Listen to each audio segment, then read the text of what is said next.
S'ils n'ont pas le courage, qu'ils abandonnent le métier. Maintenant, s'ils veulent continuer d'exercer, ils ne peuvent pas faire les mêmes choses dans des conditions qui ont changé.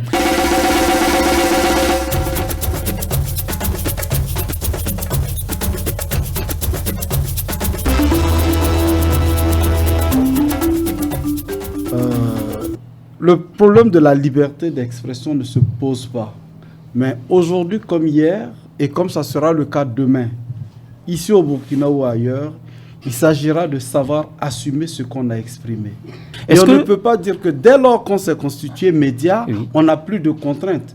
Même à l'intérieur, vous savez très bien qu'un journaliste n'écrit pas ce qu'il veut dans le média. Est-ce que ça veut dire, Idriss Ouedraogo, que pour vous, les contraintes que les journalistes vivent aujourd'hui, les menaces sont, on va dire, normales au regard du contexte? Il faut qu'on s'entende bien. Oui. Normales, ça veut dire qu'elles sont conséquentes, elles sont conformes au contexte.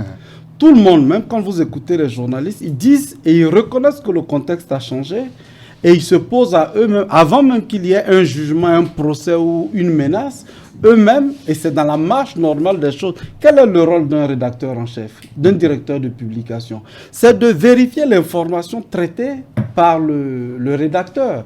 Donc, en dehors de toute crise ou de tout regard extérieur, en interne, il n'y a pas de journalisme sans ce contrôle intra. Maintenant, qu'est-ce qu'on veut?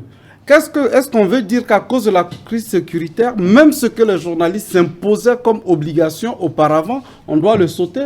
Le journaliste n'exerce pas en dehors de la loi. Le journaliste a deux bibles. C'est la déontologie que lui et ses pairs ont consignée, et c'est les textes de loi de la localité ou du pays dans lequel il exerce. Si le journaliste faillit, ce sont ces deux textes-là qui doivent statuer. Mais est-ce que ce soit journaliste ou même quelqu'un qui n'est pas journaliste, est-ce que dire quelque chose qui, selon le contexte, ne devrait pas être dit, mérite le traitement qui est réservé aux journalistes aujourd'hui? Quel traitement? Par exemple, les intimidations, parce que les exemples sont légion, les coups de fil anonymes, les filages, les filatures, et sans compter ces acteurs de la société civile qui sont envoyés de force au front parce qu'ils se sont exprimés. Et pour les corriger en griffe, on les envoie au front. Est-ce qu'avec le contexte, on doit restreindre justement certaines libertés, notamment la liberté de presse dans un pays? Mais c'est là non seulement une contrainte pour les journalistes, mais également, à mon avis, c'est un défi à relever. C'est quoi le défi? C'est le défi de rester professionnel tout en couvrant, tout en travaillant dans un contexte sécuritaire qui se dégrade de plus en plus. Et ça met les journalistes dans une situation, j'allais dire, ambivalente, entre le marteau et l'enclume. Le marteau des populations qui veulent être correctement informées au nom de leur droit à l'information.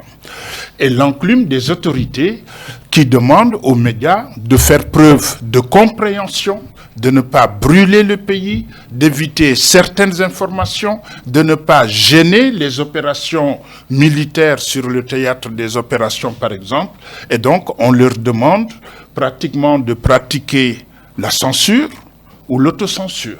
Le journalisme a ses règles qui ne vont pas changer.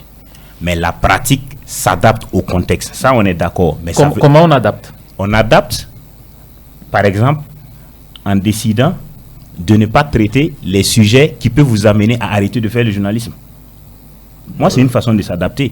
Si en face... Ça veut dire qu'il faut faire un peu dans l'autocensure. S'il faut pratiquer l'autocensure pour survivre, oui, ben, les journalistes vont le faire. Parce qu'aujourd'hui, ce qui se passe, c'est que, ça a été dit, médias fermés, oui, on en fermera encore. Et quand on en ferme, qu'est-ce qu'on reprochait à ce média? Vous voyez, quand on arrive à ce niveau, vaut mieux s'adapter en s'auto-censurant. Il faut avoir le courage d'aller plus loin dans la maîtrise de son métier. C'est une contrainte. Il y a des choses qui sont difficiles. Ce n'est pas parce que c'est difficile qu'on doit les fuir ou ne pas les aborder. Moi, je respecte un journaliste qui aborde une question difficile au bout de l'effort, au bout de la sagesse, de l'expérience, de l'astuce qu'un journaliste qui va abandonner. Ce qu'on observe, c'est qu'il n'y a pas de sujet tabou, mais seulement la manière d'aborder le sujet suscite des réactions. Finalement, le journaliste qui aborde un sujet difficile, qui finit par avoir le sentiment de sa hiérarchie, de ses confrères, du public, des autorités, il est plus méritant que celui qui se cache derrière l'autocensure pour dire que c'est pour vivre. Quand je parle d'autocensure, c'est ce travail difficile pour sortir des sujets sensibles, répondant. Qu'est-ce que vous appelez sujet sensible? Un exemple de sujet sensible. Un exemple de sujet sensible? Oui. La gestion de l'armée. La gestion de l'armée. Qui est au pouvoir. D'accord, c'est précis. Oui. Monsieur Ouédraogo, vous pouvez préciser votre pensée? Leurs peurs, ce sont les peurs de tous ceux qui sont même dans les zones attaquées pour cultiver. S'ils n'ont pas le courage, qu'ils abandonnent le métier. Maintenant, s'ils veulent continuer d'exercer, ils ne peuvent pas faire les mêmes choses dans des conditions qui ont changé. On veut en faire des débats d'opinion alors que c'est un métier. Quand je dis du génie, il y a du génie. Quand il fait une interview, une enquête comme les autres, pour moi, s'il a les mêmes difficultés comme il y a 10 ans, il n'y a pas de génie. Actuellement, le gouvernement se contente de produire des communiqués qu'il envoie aux différents médias ou même de faire ses propres prises de vue à différentes activités. Il ne prend plus la peine d'inviter la presse pour couvrir ces activités. Est-ce que pour vous, le journaliste doit, dans ce contexte dont vous parlez, se contenter de faire de la communication gouvernementale? Et je fais partie de ceux qui ne sont pas du tout d'accord, qui prennent cela soit pour une incompétence, soit pour de la paresse, de prendre un communiqué et de le plaquer. Vous l'avez vu où? Quand c'est comme ça, c'est du public. C'est une annonce, on achète l'espace.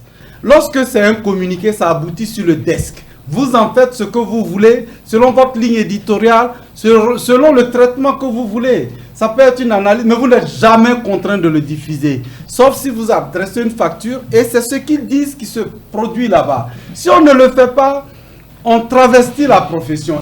Les journalistes informent, le gouvernement communique. D'un côté, nous avons l'information, de l'autre côté, nous avons des communicants. L'information, c'est sur des règles, sur des valeurs.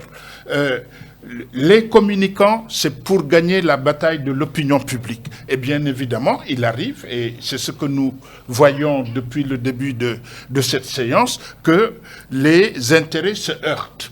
Parce que les journalistes obéissent à une déontologie, à des règles éthiques. La communication obéit à d'autres règles et vise d'autres objectifs que la seule information correcte des populations. Ma question est adressée à tous les panélistes. Est-ce que le recul de la liberté de presse évoqué est principalement lié au régime de la transition? Moi, je ne pense pas qu'elle soit essentiellement liée à la transition. Pas même à cette transition, parce que c'est des choses qui avaient commencé depuis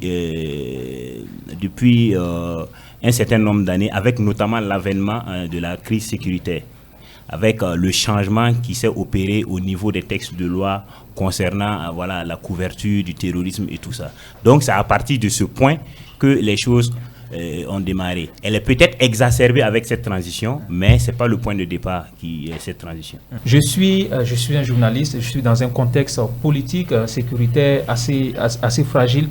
Quelle est la bonne posture que je dois avoir dans la pratique de mon métier de tous les jours? La bonne posture, celle idéale pour moi, c'est l'indépendance éditoriale. Maintenant, on peut discuter, est-ce que les conditions sont remplies pour que les journalistes bénéficient de cette indépendance-là? Dès que vous n'êtes pas indépendant, il vous est difficile d'être professionnel, il vous est difficile également de vous mouvoir, j'allais dire, dans le respect des règles éthiques et déontologiques. C'est pour ça, d'ailleurs, je me permets de le rappeler, parce que nous sommes à Studio Yafa, que la Fondation Hirondelle est très jalouse de son indépendance. Très jalouse de son indépendance. Un journaliste professionnel est d'abord un journaliste indépendant. Et nous savons tous que les conditions d'exercice de la profession ne permettent pas encore aux confrères, les uns les autres, d'être réellement indépendants.